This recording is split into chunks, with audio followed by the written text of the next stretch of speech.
When I was in high school, starting in my sophomore year, I had that yearly meeting with the guidance counselor, where they wanted to know what you thought you would be doing with the rest of your life kind of things, or at least immediately what you might be doing after high school.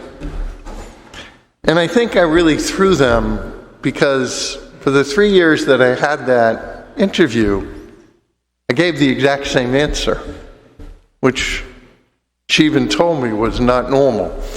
Well, I wasn't normal, so that didn't surprise me. Which was, I was going to BC, get my degree in history, and become a history teacher, like my dad. I mean, eventually I knew the priesthood would fit in there somewhere, but at least initially, that's what I thought I would be doing. And as I think about that and realize how things can change, because obviously when I got to college, I kind of looked at the financial situation. I knew how much I would owe when I was finished. I realized how much a teacher made, and quickly came to terms with the fact that my salary would not match what I would owe. And, well, I was fortunate because I actually enjoyed computers, and so I switched my degree to computer science, where things matched up a little bit better. But as I think about that, it brings to mind also what happened today with James and John. They were trying to figure out how life would work out for them. And so they asked, give us whatever we want. And of course, Jesus, I think, kind of gave the answer a parent might give, which is, well, tell me first. And of course, they were looking at what would give them the greatest advantage. Where the most power, where the most authority, where the most prestige might come from. And they were thinking, all right, Jesus keeps talking about this kingdom. But they missed the point of the kingdom that Jesus was talking about. But beyond that, they thought about what Jesus was saying, and they're like, we want that place of prestige, power, authority. Let us sit at your right and your left. And from that, we can tell in a sense, and not judgmentally, honestly, but we can tell sort of what they were looking to get out of life. What they really deemed to be true success. And ultimately, we need to ask ourselves that question, or those questions of what is it that you're looking to get out of life? And what is it for you that would, in the end, determine that you led a successful life? As we think about those questions, today we hear from Jesus what he determined. What life should be about, what he should get out of it. And in a real sense, what it is to live that successful life. And he tells us,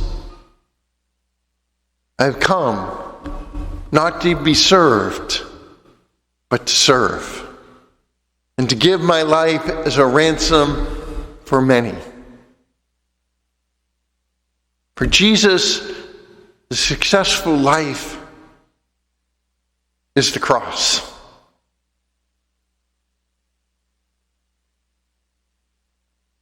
And that was something he was telling them, but they needed more information to really pull the pieces together. We today can understand exactly what Jesus means.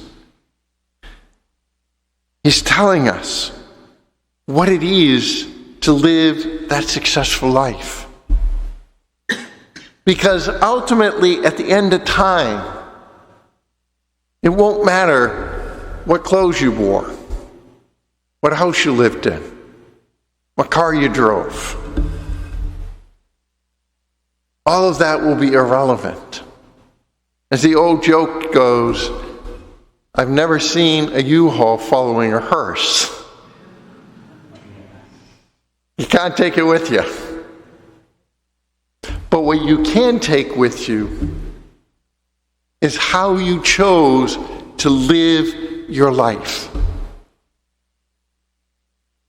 And that's ultimately what it's about.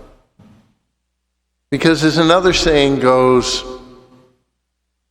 Christianity is not about being successful, but faithful. And that is what Jesus was. He was faithful and obedient even to death. Death on a cross. And ultimately, as we look at that life that Jesus lived, it was a life of humility, centered in service to others. And that is the life that Christ is calling us to. For him, that is the life of success.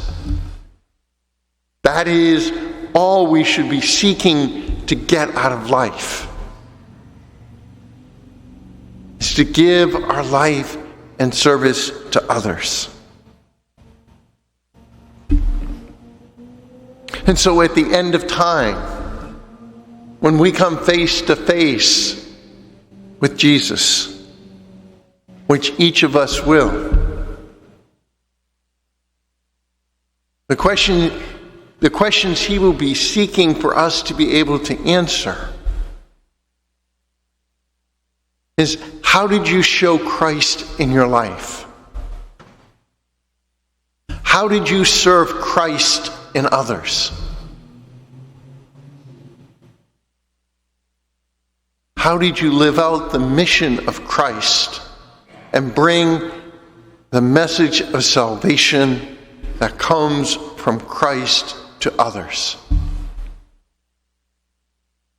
Because ultimately, that is what Christ desires you to get out of life. And it is the answer to those questions that will determine whether we truly lived our life successfully. In other words, that we lived it faithfully.